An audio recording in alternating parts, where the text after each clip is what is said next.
Well, for more on this, we're now joined by legal analyst Modidima Mannya. Mr. Mannya, good evening to you. Thank you so much for joining us, and a warm welcome to Prime News on 3.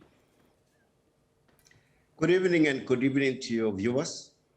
Now that the dust has settled, Mr. Mannya, but I suppose there's been much consternation about the terms of reference of the State Capture Commission of Inquiry and with regards to, the implementation of some of the recommendations, with some, questioning why is the State Capture Commission recommending another commission of inquiry involving some individuals, with the commission going further to recommend that the Hawks revisit an investigation into Arthur Fraser. So it renders the commission obsolete. That's 4 years later and almost R1 billion later, isn't it?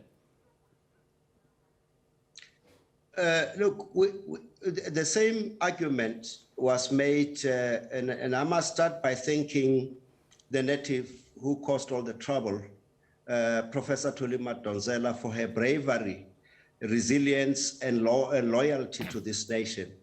And I must also personally thank Chief Justice Zondo and the State Capture Commission.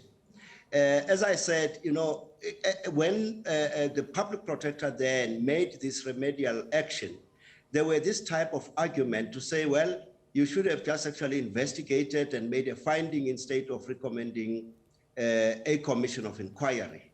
But you must also bear in mind, with regard to this commission of inquiry, is that it would have been unrealistic to expect it to unearth everything and anything. It has taken it 4 years. If you have gone through the report, we're talking a report of over 4,500 pages. Yeah. And I often wonder whether the Chief Justice has been sleeping and eating. I'm worried. I think I need to take him to the doctor. And now it's very important that we understand the structure of the commission report. It deals with 3 main categories. On one hand, it deals with policy matters, and those are issues that would speak to legislative or policy changes or systems that are required, and the type of standards that we need to give effect and meaning to our constitutional values, by the way. And then there's a part or category that deals with enforcement, issues of prosecution, issues of the structures that we need to have more meaningful and more effective enforcement. Then there's a strong emphasis and significant emphasis on capacity building of the state. So those things need work to be done.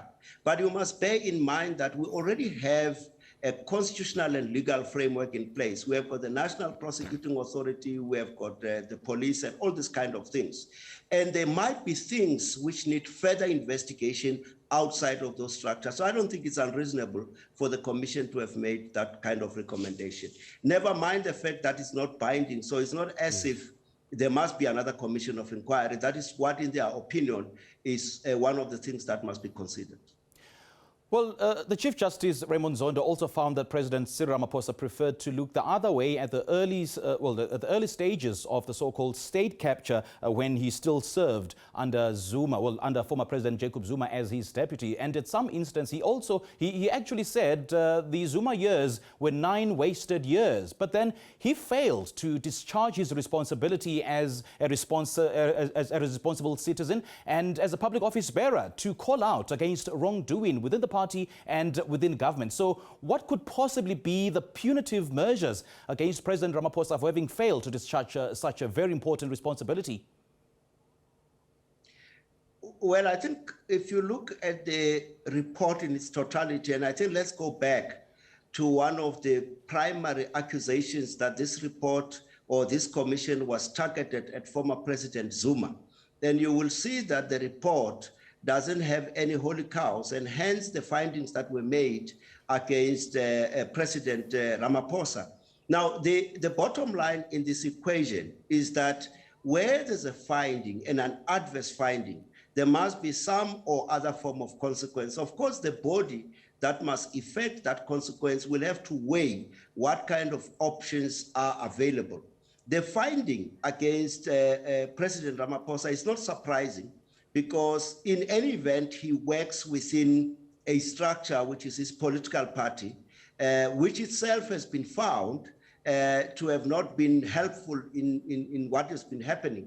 But as you can tell, it's not just President Ramaphosa or President Zuma or the ANC, there are a lot of state functionaries who have been found to have failed.